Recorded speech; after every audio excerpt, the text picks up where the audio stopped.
नमस्कार मित्रों, RSS the great YouTube channel के इस नए वीडियो में आपका स्वागत है। मित्रों, कला की साधना अत्यंत कठिन है। वर्षों के अभ्यास और परिश्रम से ही कोई कला सिद्ध होती है, पर कलाकारों को बटोरना उससे भी अधिक कठिन है, क्योंकि हर कलाकार के अपने नखरे रहते हैं। संस्कार भारती के संस्थापक बाबा योगेंद्र जी ऐसे ही कलाकार थे, जिन्होंने हजारों कला साधकों को एक माला में पिरोने का कठिन काम कर दिखाया।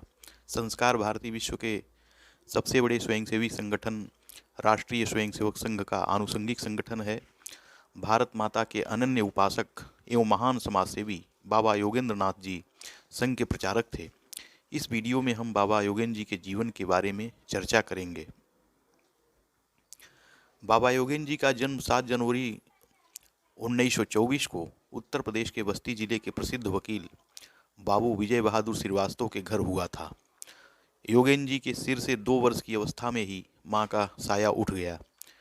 फिर उन्हें पड़ोस के एक परिवार में बेच दिया गया। इसके पीछे यह मान्यता थी कि इससे बच्चा दीर्घायु होगा।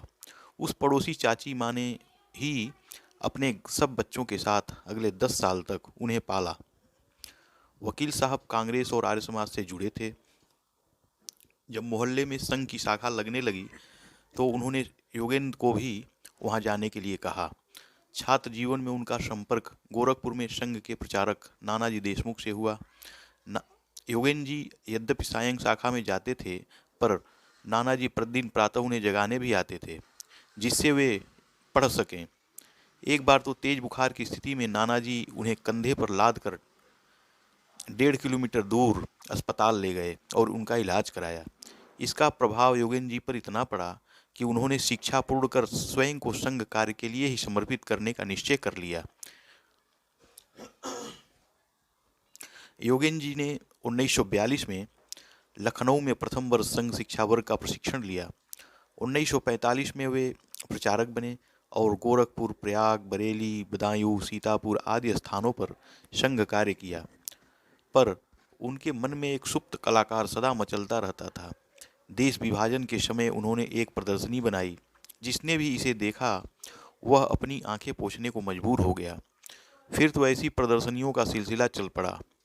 शिवाजी, गंगा, धर्म गंगा, जनता की पुकार, जलता कश्मीर, संकट में गौ माता, 1857 के स्वाधीनता संग्राम की अमर गाथा, विदेशी षड्यंत्र, माँ की पुकार आदि ने संवेदनशील मनों को झकझोर दिया। भारत की विश्व को देन प्रदर्शनी को विदेशों में भी प्रशंसा मिली। संघ नेतृत्व ने योगेंद्र जी की इस प्रतिभा को देखकर वर्ष 1981 में संस्कार भारती नामक संगठन का निर्माण कर उसका कार्यभार उन्हें सौंप दिया। योगेंद्र जी के अथक परिश्रम से कुछ ही वर्ष में यह कलाकारों की अग्रणी संस्था बन गई। अब तो इसकी शाखाएं विश्व के कई देशों में स्थापित हो चुकी हैं। योगेंद्र जी शुरू से ही बड़े कलाकारों के चक्कर में नहीं पड़े। उन्होंने नए कलाकारों को मंच दिया और धीरे धीरे वही कलाकार बड़े बन गए। इस प्रकार उन्होंने कलाकारों की नई सेना तैयार कर दी। आज तो बड़े बड़े स्थापित कलाकार संस्कार भारती के मंच पर आकर स्वयं को गौरवान्वित होते हैं। ऐसे हजारों कलाकारों ने ही उन्हें बाबा नाम दे दिया, जो फिर उनकी पहचान बन गया। सरलता एवं अहंकार शून्यता योगेंद्र जी की बड़ी विशेषता थी। किसी प्रदर्शनी के निर्माण में वे साधारण मजदूर की तरह काम में जुट जाते थे। जब अपनी खनकदार आवाज में वे किसी कार्यक्रम का आंखों देखा हाल सुनाते थे तो लगता था मानो आकाशवाणी से कोई बोल रहा हो। उनका हस्तलेख मोतियों जैसा था, इसीलिए उनके पत्रों को लोग संभाल कर रखते थे। वयोवृद्ध होने के बावजूद वे 2 अप्रैल 2021 को संस्कार भारती के दिल्ली में नवनिर्मित कार्यालय कला संकुल के उद्घाटन में सर संघचालक डॉक्टर मोहन राव भागवत और सर कार्यवाह दत्तात्रेय होसबाले के साथ उपस्थित हुए। उनकी कला साधना के लिए वर्ष 2018 में राष्ट्रपति रामनाथ कोविंद ने पद्मश्री से अलंकृत किया। 10 जून 2022 निर्जला एकादशी के दिन लखनऊ में उनकी जीवन यात्रा पूर्ण हुई। RSS the great YouTube channel की तरफ से बाबा योगेंद्र जी को श्रद्धांजलि। और अंत में मित्रों, यह वीडियो कैसा लगा यह कमेंट बॉक्स में लिखकर जरूर बताइएगा। और जाते जाते इस चैनल को सब्सक्राइब और लाइक करना ना भूलें।